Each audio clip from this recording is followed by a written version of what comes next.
நண்பர்களே, இந்த உலகத்துல ரொம்ப ஃபேமஸும், அதே நேரத்துல ரொம்ப கான்ட்ரோவர்ஷியலான ஒரு ஆள் பத்தி தான் இப்போ பார்க்க போறோம். அவர் பேரு ஆட்லஃப் ஹிட்லர். ஹிட்லர் 1889 ஆஸ்திரியாவுல ஒரு நாட்ட போர் செய்தார். சின்ன வயசுல அவருக்கு பெயிண்டிங் மேல ரொம்ப இன்ட்ரெஸ்ட் இருந்தது. ஒரு பெரிய ஆர்டிஸ்ட் ஆகணும்னு ஆசைப்பட்டாரு. ஆனா, ஆர்ட் காலேஜ்ல அட்மிஷன் கிடைக்கல. இது அவரோட வாழ்க்கையில பெரிய டிசப்பாயின்ட்மென்ட்டா இருந்துச்சு. அப்புறம் ஃபர்ஸ்ட் வேர்ல்ட் வார் நடந்தா போது ஜெர்மனி ஆர்மில சோல்ஜரா ஜாயின் பண்ணாரு. வார் முடிஞ்ச அப்புறம் ஜெர்மனி ரொம்ப கஷ்டமான நிலையில இருந்துச்சு. எக்கனமி மோசமா போச்சு. வேலை இல்லாம மக்கள் கஷ்டப்பட்டாங்க. இந்த சிச்சுவேஷனை யூஸ் பண்ணி ஹிட்லர் பாலிட்டிக்ஸ்ல என்ட்ரி கொடுத்தாரு. நல்ல பேச்சூர திறமை இருந்ததால மக்கள் சப்போர்ட் அதிகமா கிடைச்சது. கொஞ்சம் கொஞ்சமா பவர் கெயின் பண்ணி 1933 ஜெர்மனியோட லீடர் ஆனார்.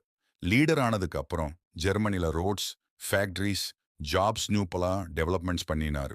அதனால சில பேர் அவார ஹீரோவா பார்த்தாங்க. ஆனா பவர் அதிகமா போன அப்புறம் டிக்டேட்டர்ஷிப் ஆரம்பிச்சடும்.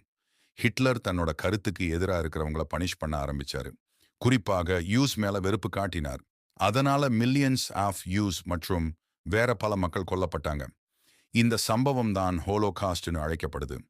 1939 போலந்து அட்டாக்க பண்ணதுனால வேர்ல்ட் வார் 2 ஆரம்பிச்சது. இந்த போர் உலகம் முழுவதும் பரவி கோடிக்கணக்கான மக்கள் உயிர் இழந்தாங்க. முதல்ல ஜெர்மனி வெற்றி அடைந்தாலும் அப்புறம் பிரிட்டன், அமெரிக்கா, சோவியத் யூனியன் மாதிரி நாடுகள் சேர்ந்து ஜெர்மனியை எதிர்த்தாங்க. கடைசியில ஜெர்மனி தோல்வியை சந்திச்சது. 1945 சோவியத் ஆர்மி பெர்லினுக்கு நெருங்கிய போது ஹிட்லர் தன்னோட பன்கர்ல சூயிடே பண்ணினார். கொஞ்சம் நாட்களுக்கு அப்புறம் ஜெர்மனி சரண்டர் பண்ணது. ஹிட்லரோட ஸ்டோரி நமக்கு ஒரு முக்கியமான பாடம் சொல்லுது.